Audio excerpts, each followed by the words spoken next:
spiritual path demands two things. First, authenticity. Are you authentic? Whatever you are doing, are you authentic?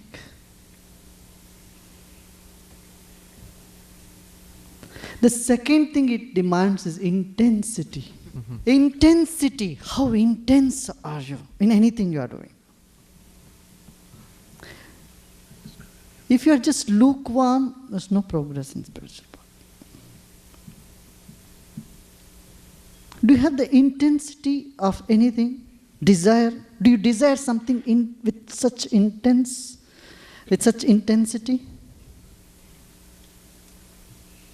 Do you have longing with such intensity? Or are you happy with such intensity? Are you happy? Just like a child, it's so happy, it's so intensely happy it is. It's not just sitting smiling. The smile and joy pours out from its whole body. Haven't you noticed that? Have you seen small baby? 6-month-old baby, see how it laughs. When it laughs, is joy contained in a little lukewarm fashion? The joy of a child bursts. Similarly, the life force in you should burst out from you.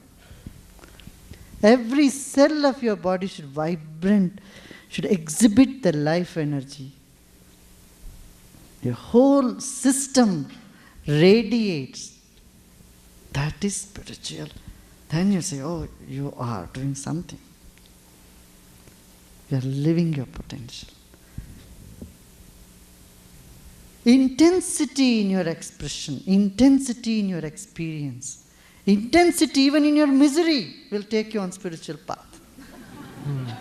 Not lukewarm misery. If you are so desperate and you cry your heart out, without shame, you are on the path. You are a seeker. So options. Intensely miserable, intense longing, or intense desire, or intense expression of joy. There is no fifth condition.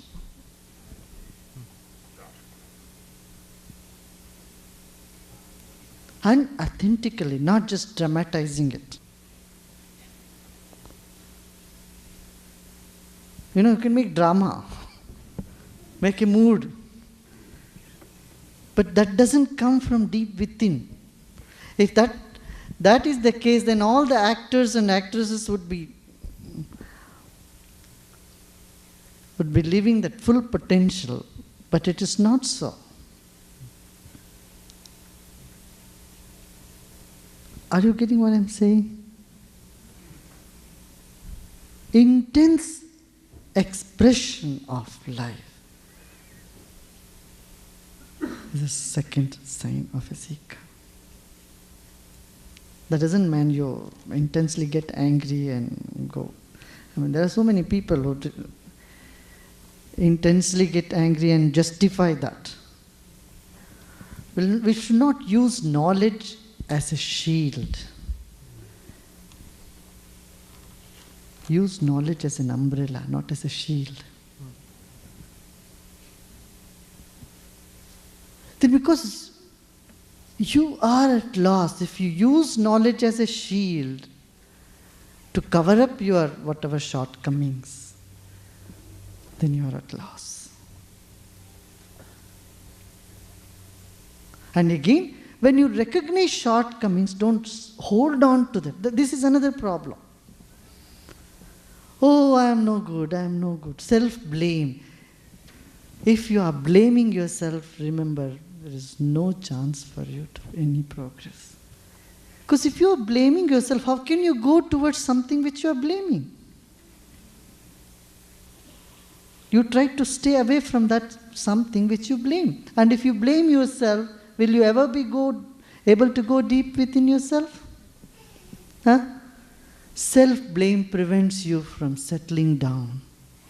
And if you cannot settle down, you are definitely going to blame others around you.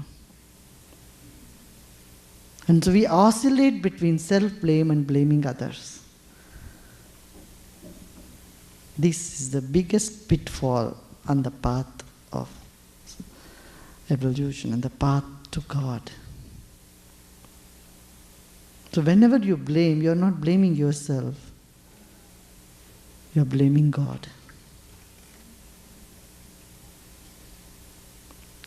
So that golden rule we need to find, that golden line we need to find, that center point where you recognize the shortcomings but not start blaming yourself. The mere recognition take you further. Not denying and not blaming, but recognizing. Are you all with me? Is your mind still here? I want 100% of you here. I don't want only 30% of you here and then another 50% out somewhere in Santa Monica. Huh? 100% intense. Do anything intense. Listening, seeing, tasting, smelling, crying, singing. I tell you, it's the shortest way. Patanjali, the propounder of yoga, he said that Tivra Samvega Nam Asana. That's the one who has the intensity for them. It's the yoga, the union, the oneness of the mind becomes so easy.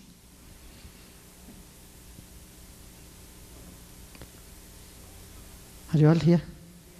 Yes?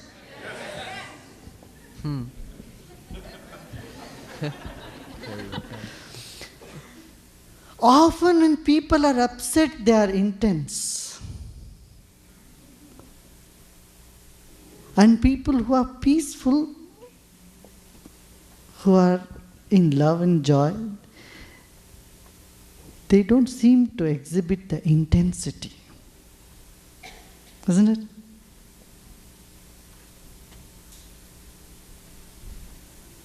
I would call it the tamasic peace.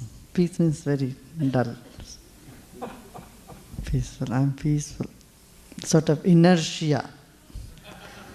Inertia can also be interpreted as peaceful.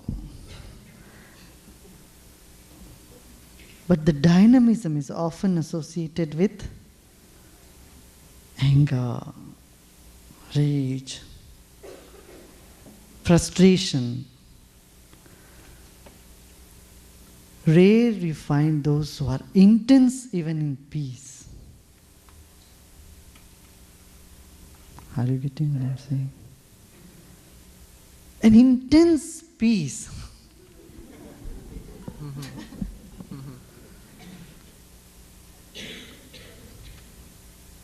Is a goal you can aim at.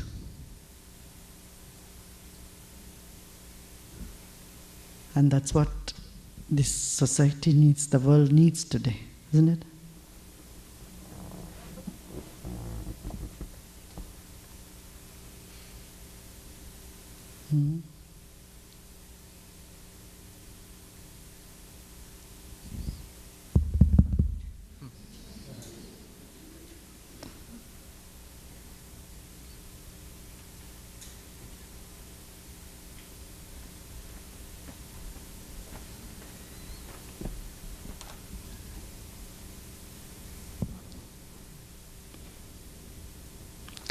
Let me see how many of you are really smiling, how many of you are not.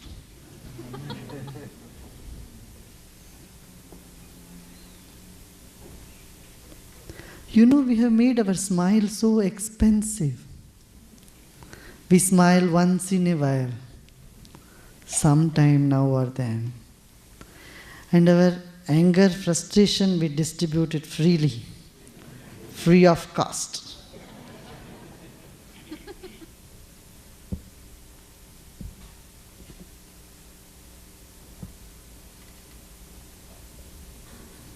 Can't we make our smile cheaper?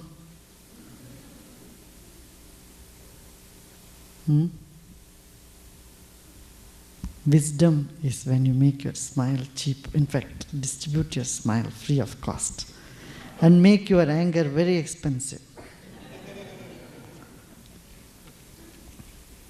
When we were in schools, if you are upset someday, one day, we were made to feel ashamed about it.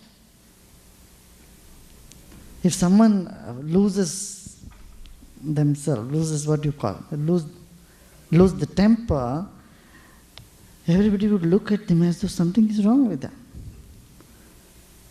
If a boy or a girl in the class shouts or does something, everybody wonder what has happened to this person. So many days people will remember, oh, that person lost the temper. Because losing temper was not considered to be a very good thing to. Because the ideal was samadhi. Equanimity. How equanimity and how unperturbed a person was, that was given, that child or that student was really taught to be very high. It's good. Pride was attached to unperturbedness. But today, pride somehow got attached to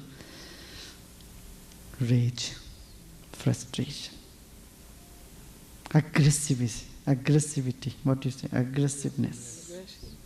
Aggression got itself hooked to prestige.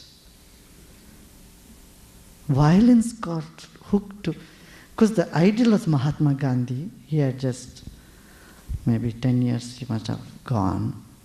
So everybody admired Mahatma Gandhi. So anyone who is peaceful and always ranked high was given, respect. But just within few years, the whole thing has changed, isn't it? And Gandhi used to read the second chapter of Bhagavad Gita every day. And second chapter, this is what it said. How to be equanimous in your attitude. Impartial and equanimity was given so much importance. Pride.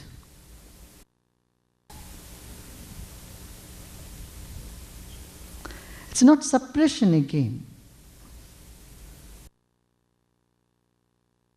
It value to whichever values you attach the pride to, that is what blossoms in life. Isn't it? You attach pride to violence and violence will blossom, come forth in life. Violence will be exhibiting in every action.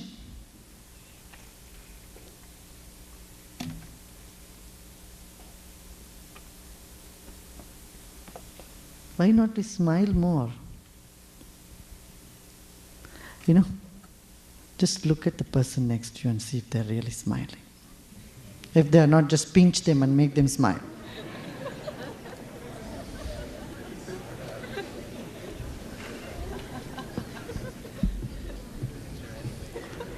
Tell them either you cry or smile. Nothing in between.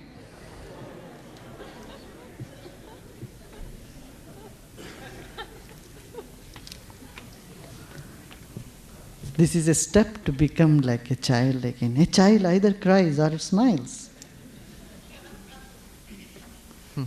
Express yourself. And life finds an authentic expression.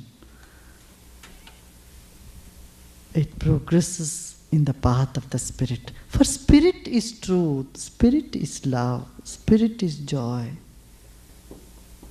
Spirit is all that we aspire, isn't that?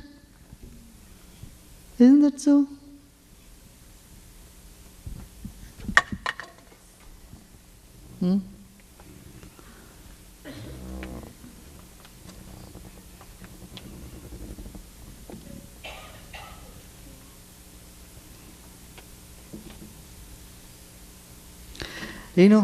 What stops you, what bottles you,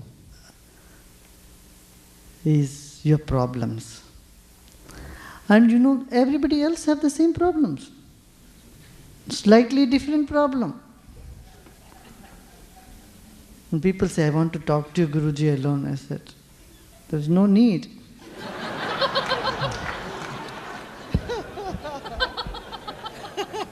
In the ashram, I kept 5 baskets. I know what the problem. Either the problem is about relationship, 1 basket. Job or finance, another basket. Health and health-related problem, 3rd basket. And miscellaneous, 4th one.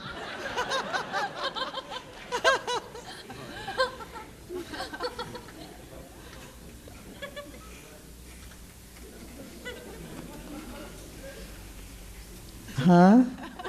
5th big worries about the society, about whatever country, about the nation, about world, environment, all these problems, you know. Putting that, or any complaints about me, and put it in that, Guruji, you never meet with me, you never spend time. Too many people, I don't get time, I don't get to do this, you don't let me allow this, etc., whatever. You don't give me personal attention. Oh, put all that thing there. 5 baskets, all the problems. There's nothing. And I have my own ways to reply to them all.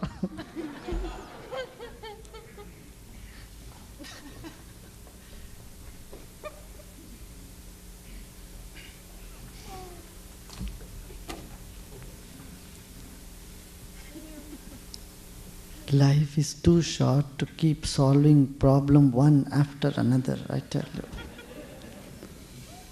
Just wake up and walk ahead. Problems will get solved by themselves. You're not alone, my dear. Wake up. You're not alone. All the problems are getting solved.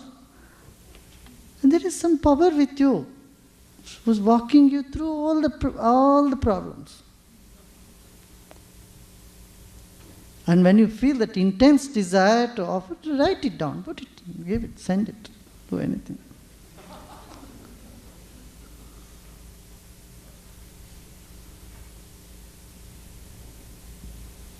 Huh? I'd say a teacher is a garbage collector. He won't say, oh, this is yesterday's garbage, this is the 3rd day's garbage. No, why do you give me? No question. Any amount of garbage you can. You know, the person who comes to collect garbage in front of your homes, they don't say you, they don't quantify you. You can only give only 2 kgs of garbage. I won't take any more. You'll be in trouble. Unlimited quantity of garbage, dump it.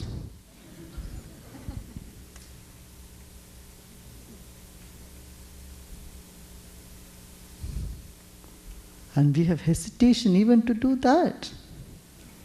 This is irony. This is the irony. That we have hesitation to drop a garbage.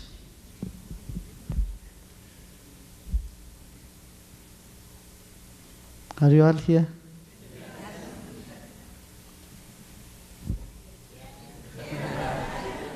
See, I have no shame, I tell you. Nor am I shy. I just say whatever comes here. If you take it, take it. If you don't want to take it, just drop it along with the garbage. Give it back to me, no problem. But don't sit just like lifeless statue.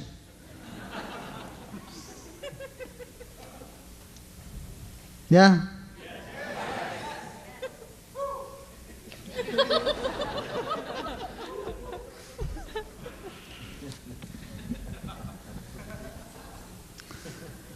You know, that's why it's called satsang. Satsang means, you know what?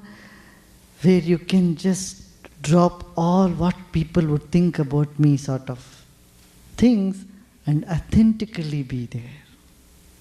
100% authentic the company of the truth.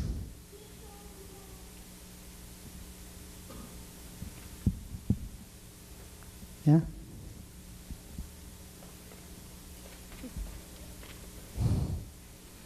Okay, now we'll see the questions.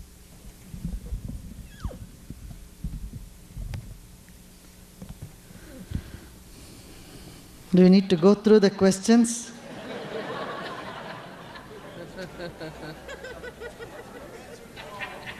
Answered them all. You can sort them for us.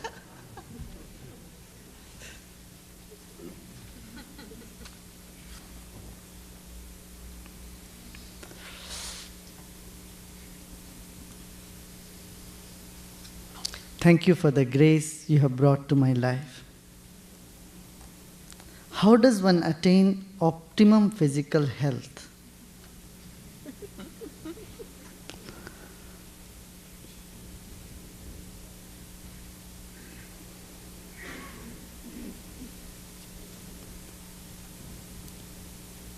Don't worry about health a lot.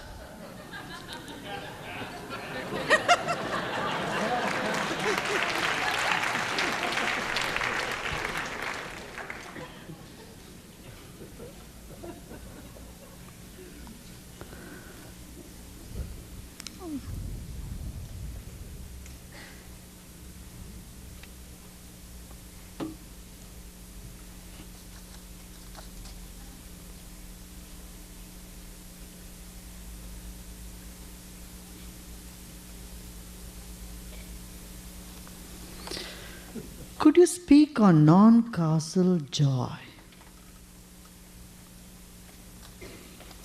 Non-causal joy. You know, the cause and effect is again an illusion on one level. You know, some of you have this problem, okay, I read all these books, I know all this knowledge, but in practical life it is not applicable. So what is the use? How many of you have this sort of question? Raise your hands.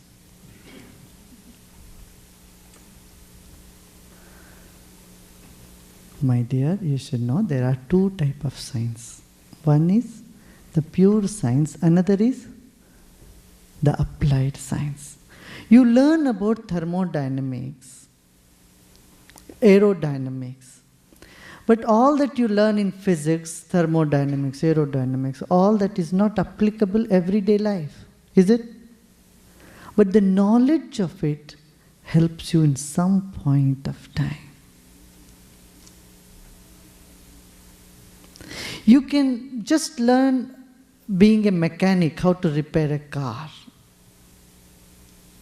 You take a diploma course, not even a diploma, 3 months, go and sit with a mechanic, he will tell you how to fix a car. But that is not enough to be an engineer. An engineer will have to know the whole mechanics, the dynamics of how the car functions. Right? So all that you, as a theory you read, you study, may not come to your day-to-day use, but never discard them. Sometime in life they will come to your use, your help. It should just be there. Are you getting what I'm saying? At some point in life, in time, that will come to the help.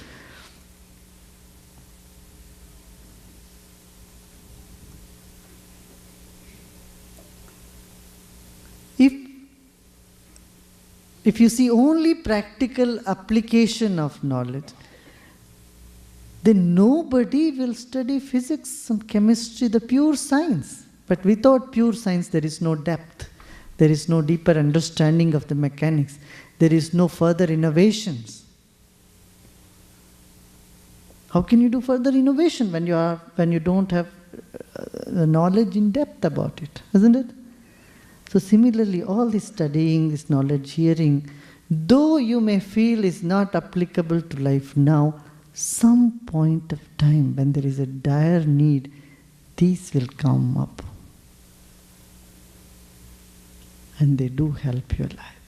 So there are two kinds. One help that comes direct, another help which is indirect help. There is one kind of joy which is direct, which is imminent. The other kind of joy which is indirect, which we do not obviously see the connection.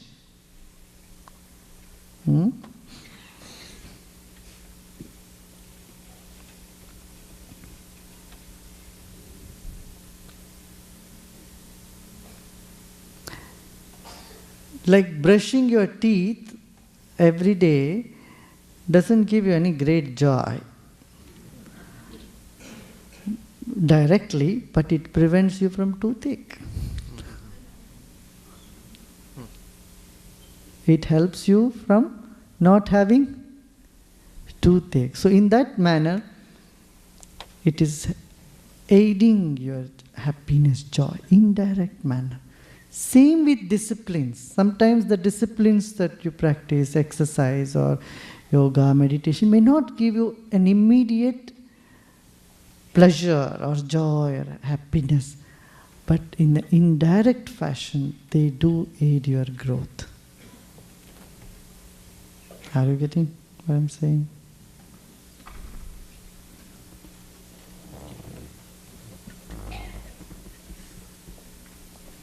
What is the significance of the number 108?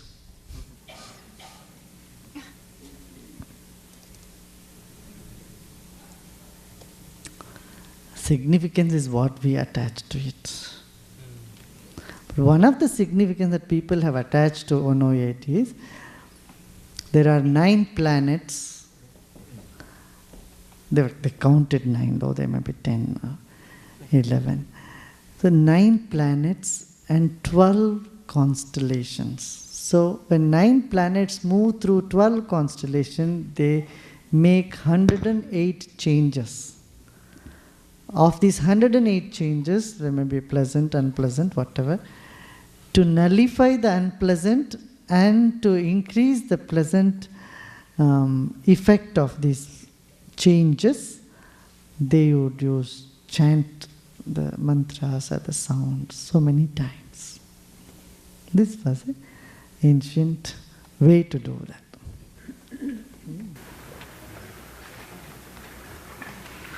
Why do all the gods, saints, wizards, prophets keep long hair, beard and robes?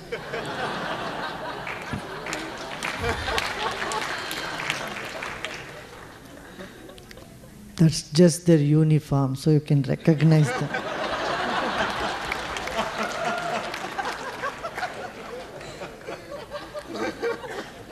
People recognize only through dresses, because they don't have eyes to see the spirit behind.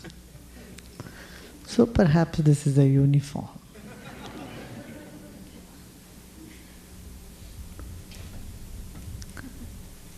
There was one Indian freedom fighter. He is a great scholar. He had written many books and all. Bankim Chandra Chatterjee or some, Bankim Chandra ji. He was invited for a dinner in the British time. He was invited for a dinner for his scholarly thing, and he was supposed to wear a coat and proper dress with a tie, coat and all that suit. But he just walked with a robe like this, dhoti and a simple shirt. He was not allowed in. So he went back home and he put on the suit and came. And in the dining table he was sitting. When the dinner was served, he was feeding it into the pockets. People asked him why. See, I was not allowed to the dinner. It's only this coat that couldn't let me inside this place. So I'm feeding the coat. And he used to say, come on, eat. You eat. You eat.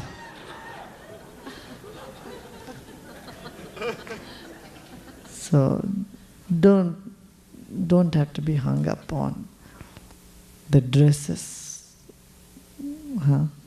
long hair and beard. This is just, I don't have time to do all that shaving. Okay. These are not an essential requirement for spiritual growth. Just wake up and say, you are connected to God, however you are. It's like, a mother looks at some children are happy and cheerful, some are all the time whining and wailing and crying and complaining. So you choose what type of child you want to be.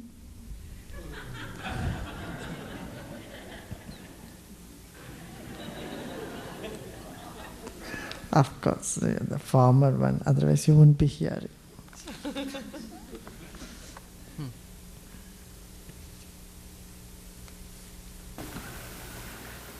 Are we all God really? Is this absolutely 100% reality? Please expound on.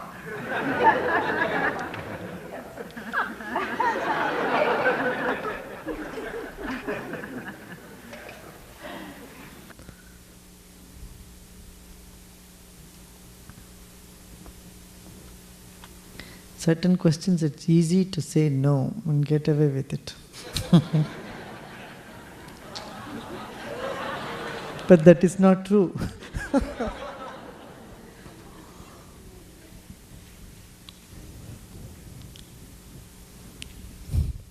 Forget about God. First you have to tell me what is your concept of God. But if you just say God is love, I tell you, you are love. Even if you are angry, upset, frustrated, whatever state you are still love. Love distorted, fermented, spoiled a little bit here and there. All the negative emotions are nothing but distortions of love.